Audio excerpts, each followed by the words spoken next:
Well, we are joined this afternoon by a very, very special young man, nicknamed ST, but Sekou Toure, class of 2018, prolific prep, who hails from Guinea and is currently playing college basketball at UC Santa Barbara. ST, how are you doing?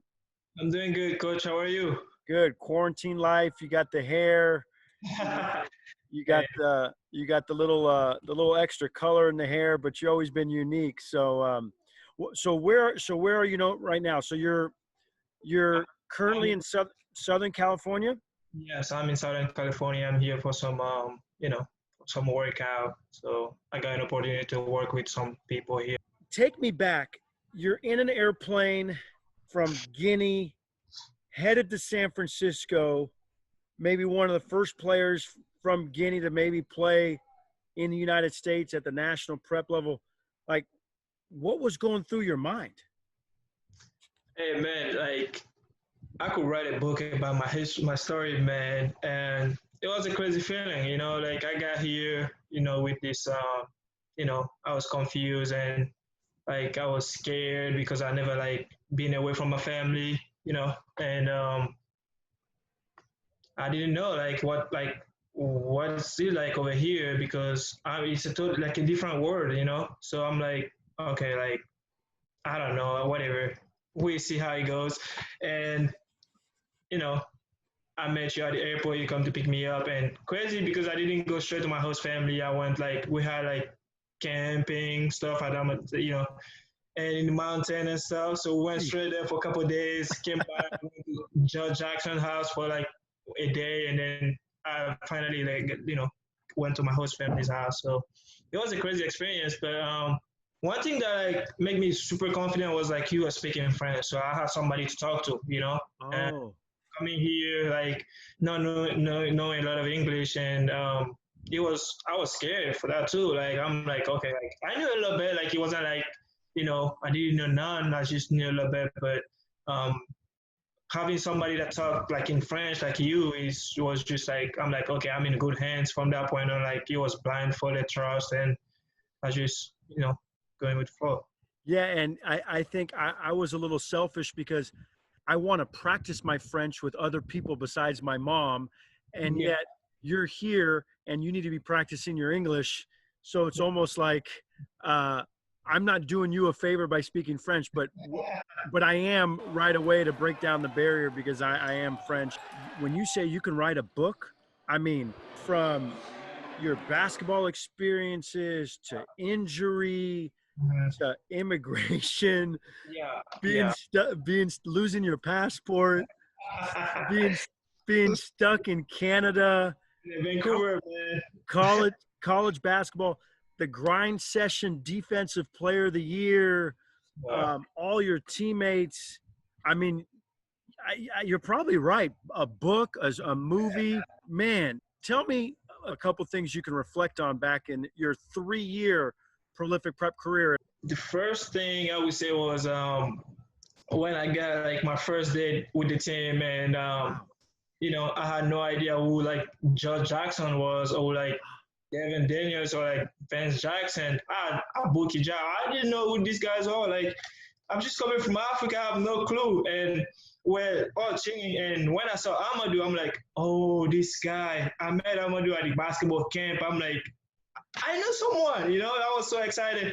And he speaks French. I do speak French. So like we had that connection for that point. And Josh came out of the room, and you know he like welcome bro, and he introduced himself to me. And Vance asked me to play with the team because they were playing some type of games. But I'm like, I was nervous. Like I don't know like what's going on.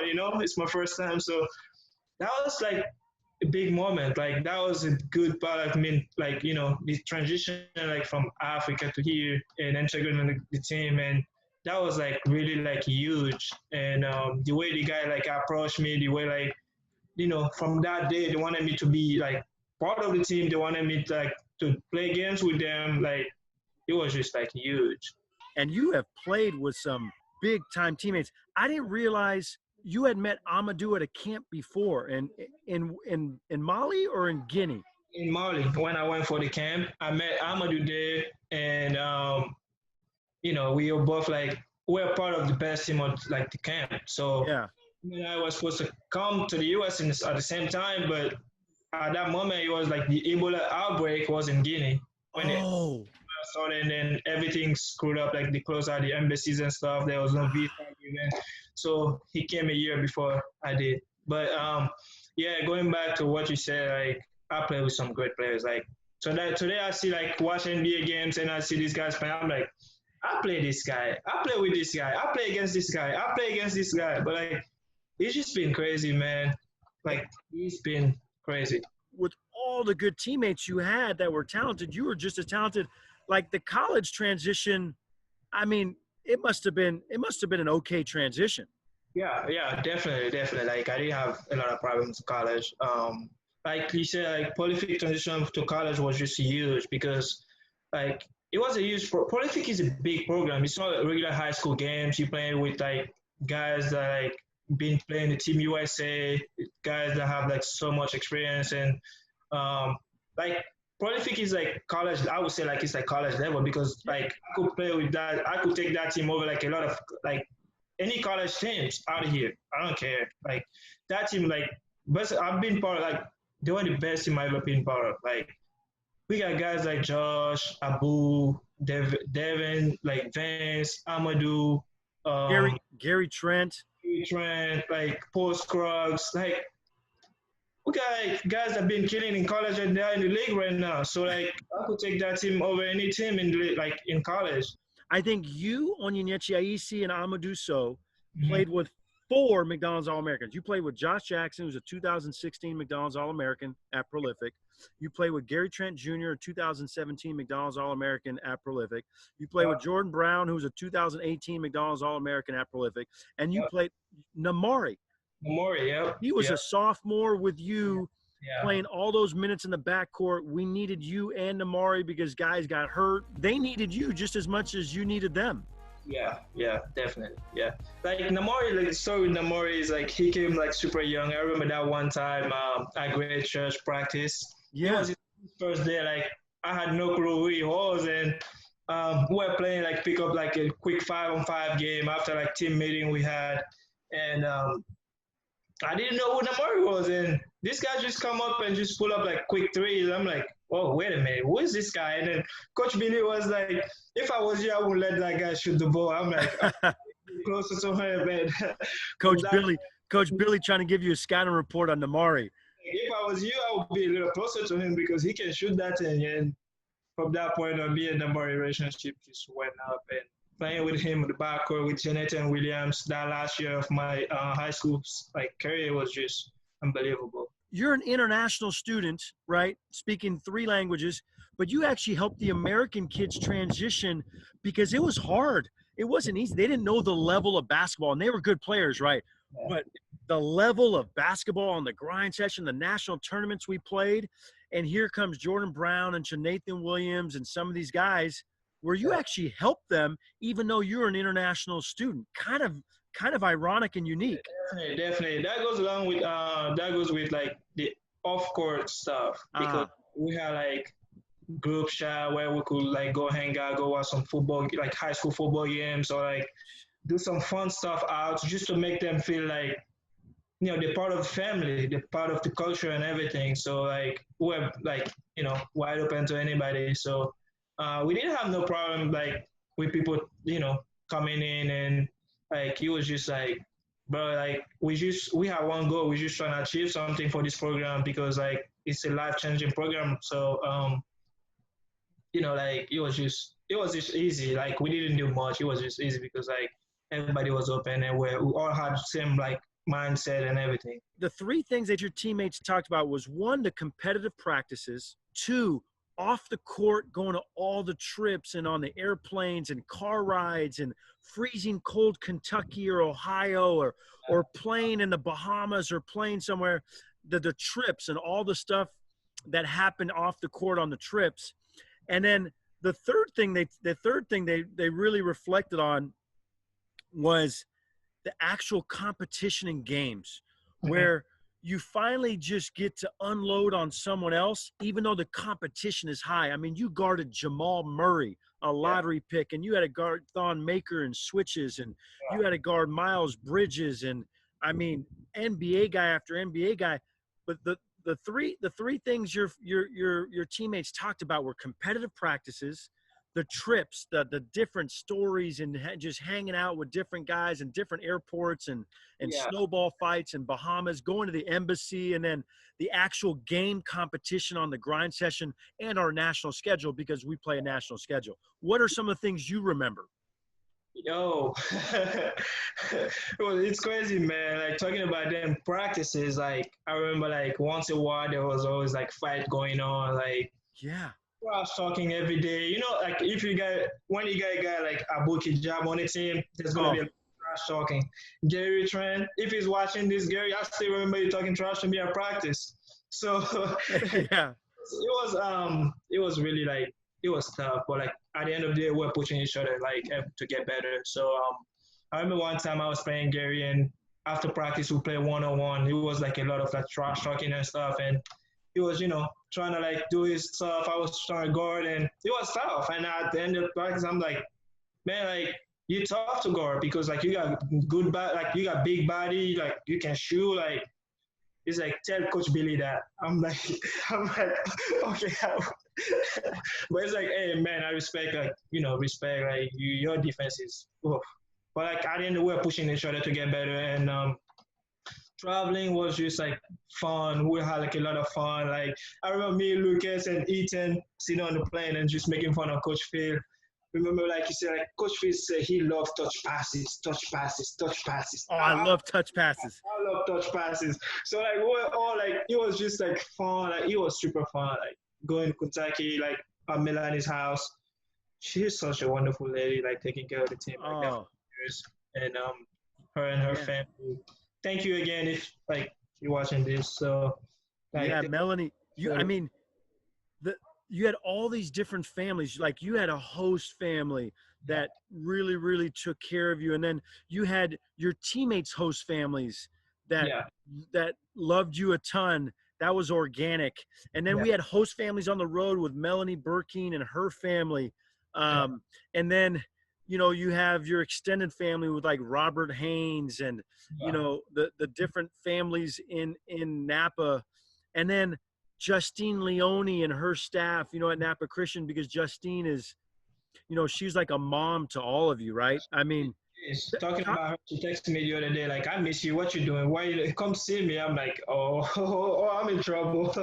I'm in trouble. But like, it's just a blessing, man. Like coming here and not knowing nobody and having like big group behind, he is just like trying to push you, trying to get you achieve what you're trying to do. So it's just huge, like this is what I say every day. It's just like a blessing. Like a lot of people dreaming about what like we are right now. Like it's a dream for a lot of African kids to be where we are right now, and it's just like we shouldn't be taking anything for granted. It's just like thanks these people every day for what they've done and what they keep doing for us. You were named your senior year the defensive player of the year on the grind session. To be acknowledged, sometimes there's superstars or whatever, but everybody's good. Like everyone's really talented. Like you're really talented. Everybody was good. But just everyone's different. But then to be acknowledged, right, for people to evaluate basketball and to see how important certain things are. And then you were acknowledged amongst 600 players that senior year. That must have felt good. Your journey, you're injured and this and, doing your journey, being acknowledged like that must have felt good. Yeah. It goes with, it happened like that was before even that. Like the year before, I was just like, when I didn't win that thing, I'm like, okay, that's my goal next year. Like I know I could be like there. I was like, I know I can do this. So, and with the transition, having the brand new team with little like young guys coming in, and for me as a senior, I got to like show them how like, what I mean? I got to lead, and I wanted to like tell them like it start with defense. Defense win championship. Like it's not about offense. We are guys that could shoot the ball, like dunk the ball. Jonathan was athletic as well. Namari could shoot the ball, and Jordan Brown but we had to like get on the right, like on the right mindset about defense. We had to defend. We had to guard the ball if we wanted to win anything. So for me, I had like as a senior, I had to like be an example and show like every day I practice, like start with defensive drills, and when I'm in the game, I'm going like I'm taking that thing like a heart, like it's personal. Like I'm on you, you're not scoring me. That's my mindset. Like that was it. It's just about heart. Like it's all about heart. Like I'm on you, you're not scoring me. And at the end, when I got that defensive player, it really felt good. I'm gonna lie. That was huge. And at the same time, I was like all like organization team too. So I had both organization team and Yeah. so that's when I'm talking about that balance I had to have because like you got to go both ways since like everybody's out. I could just be like playing defense. I have to be like productive on offense too. So to help the team win games and stuff. But um, it was about pride. It Oh. was about like going out there and compete. Like it was all about competing. Transition a little bit. English third language, speaking French, with Justine and Miss P, and how they made you feel as an international student. Alamami spoke about it a little bit the other day, Yeah. saying on Alamami, with his struggles sometimes, with his stubbornness and all that, he knew, and he mentioned just how much love Miss Leone had for all her students, especially for the international students, because you guys were like her favorites. Talk to us a little bit about her and her staff. So going back a little bit to that language thing, when I got here, like I said, I knew a little English, but it wasn't, like I was still learning. So when I got to my host family and I was talking to them my first week, first month, trying to get used to stuff, get used to words, but it was too fast for me. I was like, yo, you're talking too fast right now. Just slow down a little bit. And school, like it's not advantage. Before I even go into Napa application, Venice really like I got a professor, my math teacher there speaks French. Not even good French. He was just like it was just a little bit. But he was doing the most he could to like help me out if I was struggling with something. Like it Yeah. was crazy. And Miss Leonie is just like a mom to me. Like she texts me like actually she texted me like a couple days ago. How you doing? I miss my son. Like come see me. Come see me. And then we had talk Miss P and me and Miss P was actually talking about like our like senior trip the other day, how fun it was. Oh yeah. Yeah, coming down to LA and stuff. So they really like they're just I don't know how to like describe them. They're just like there for people. And then living in someone else's home. I mean, the Kennedy family. Talk to us a little bit about for 3 years and still during college time, being able to rely on somebody as if they were your family. Well, I think it's just like it's a life changing program. That's about it. Like these guys, like when you come in those houses, like they don't take you as a stranger. Treat you as their own kid. That's the thing. Like you their like once you step in the house, like you their child. There's no like difference between you and like their like born child. No, like it's just like you all like the same for them. Like they treat you the same way. There's no difference. And for me, I was just lucky. Like it's just a blessing. Like I said, having a family like the Kennedys and being there for like. I mean, I don't even consider them host family. They are my family. Like they're not host family no more. They're just my family. And like I don't know. Like it's just a family, man. I don't know. It's just love. Like we love each other and treat me well, take care of me for years. And this is like the big difference between a lot of programs here and then having kids over and then letting them live like separate, like by themselves is like totally like it's a different story. Mm. Like having like bringing kids over here from like different continents, from different countries, and have it like let them live with families here that take care of them like the way like my family and other families does is just like incredible. And fast forward a couple years, your uncle saw a young player in Guinea and one of your other mentors, Tidiane, and you know, Guinea had not given an F1 student visa for like 2 or 3 years. I don't know if you knew that. The embassy would just not give student visas. And then here's a young N'Famana Dabo from Conakry, where you're from, in Guinea, in West Africa, an elite student like you, very, very focused, very mature. He's tough, just like you. You're really, really tough. And here your uncle calls, Tidion calls and says, hey, there's a young 15-year-old. And the story of now the next generation of Ghanaian potentially coming over. Yeah. And there was, Dabo had like a 5 or 10% chance to get in. They weren't giving visas. Mm-hmm. And he had an interview. I don't know if you know his story. He interviewed. He did so well. They loved him. He was given a visa, but the embassy did not call him for 2.5 months. Oh, wow. He had his passport. So Miss Leone would write an email. I would write an email. Congressman Mike Thompson's office. And then finally the embassy called. It wasn't like they had a lot of people interviewing. They had nobody interviewing. And they said, Dabo, we made a mistake. You got your F1 visa 2 months ago, but we forgot to call you. And Dabo was like, what? And so they said, okay, your I-20's kind of expired now, right? So they're like, look, have your school send another I-20, do another interview, and you might get a visa, but we don't know. So then we sent another I-20. Now it's like October, late October.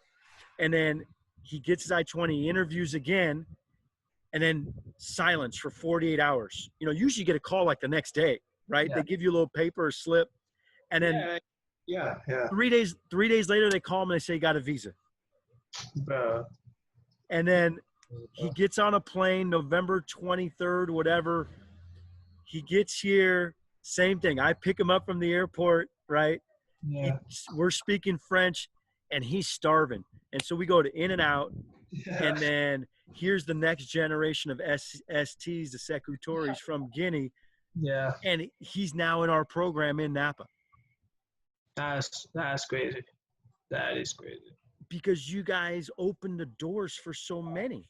Yeah, definitely. Like coming here too, that was my goal. And being the first kid in my family, I'm like the oldest in my family. I got 3 younger brothers. So for me, setting an example is like a big thing, like school or like on the court or like in life. I had like, and I'm glad like I opened the door for like guys from there, like, for a lot of people to come here, and hopefully people see like we have like a lot of talents back there, and we just don't have enough support. A couple things wrapping up here. You're at UC Santa Barbara. Your team is one of the best teams in the conference. You just finished your sophomore year. You're going to have a monster junior year. You are going to have a monster junior year. You and Amadou, you're kind of like brothers almost now.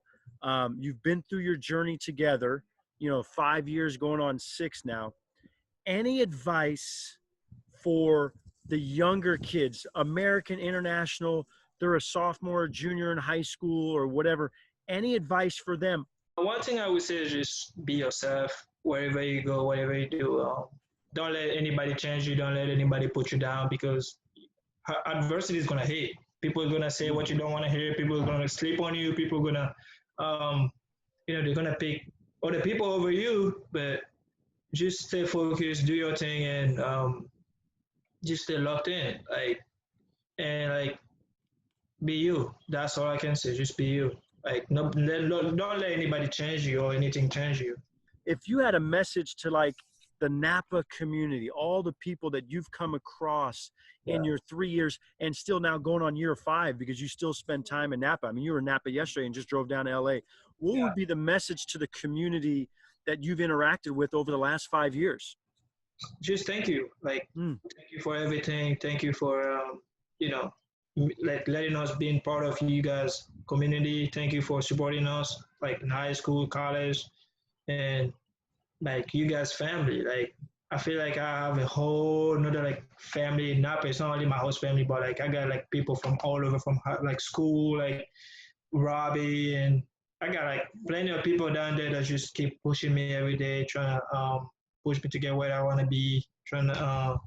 So all I can say is thank you. We truly appreciate you all, and thank you for allowing Prolific Prep to be in Napa, because if it wasn't because of you guys, that this wouldn't happen. So thank you for your support, for like not only like the team, but like allowing this kid to pursue their dreams from like different places of the world. So truly appreciate it and thank you so much. It sounds unique, but I think you guys do almost as much for us and everyone here as we have done for you. Pierre Crockrell, Namari Burnett, Sekou Toure, Amadou Sow, Onyenyechi Aisi are the ones that have spent 3 or more years in our program. And maybe I've missed them. Antonio, a couple years, whatever, a lot of guys, 2 years. But you guys were like the original foundation of something that down Yeah, the road, I yeah, mean, we can do like a, like a documentary, a book. I wish we had a camera. I wish we had a camera every year to kind of follow all the stories and go on the yeah. Bahamas. It's kind of crazy. Yeah, it's crazy. It's crazy. And talking about that, the other day I was watching this YouTube video back in my team with Gary Trent, Paul Scruggs, Nathan Messer. We were all dancing in locker room and stuff. It was like one of like I think it was a highlight or something, but it was super. I'm like, all good memories. Like it was super fun. I got a really big team, man. One time, hey, headline, hey, And I text somebody, I'm like, did you see this? And it's like, yeah, I saw it. I was actually with Brown. We watched it together. Brown and O'Neal, yeah, in Napa. So Onyenyechi Aisi. I love saying his whole name. I don't like. I want to always pronounce the whole name. And that year's team with Gary, you guys were 31-2. yes, 30. And if Paul Scruggs does not get hurt, yeah, I don't yeah, know if we lose that year. In conclusion, um, we wish you all the success, in the years coming up. Next year, you're going to have a big time year. Your team is going to do really well. You're healthy. You're a baller. You've always been a baller. You play multiple roles. We thank you for the time. We thank you for all that you've done. Our phone numbers never change. And all your former teammates speak highly of you, and just you have all the memories with your former teammates. So thank you for spending the time this afternoon, ST. Good luck during quarantine, no and problem. still, keep working. You're a worker. You've come a long way, and you know what? Maybe you're right. Maybe a book or a movie. No. So you're going to probably have to start writing down a few things because you've been through so many experiences. You might forget them all, right? I mean, Yeah, or they're all in the back of your head. yeah, they're all in the back of my head. I don't need to write them down, man. They're all in here. Yeah, I mean, you going to the embassy in the Bahamas and going to the embassy in Vancouver, Canada, and Yeah, yeah. Good. it's it's magic. It's storytelling. So, ST, we love you. Thank you for everything you've done.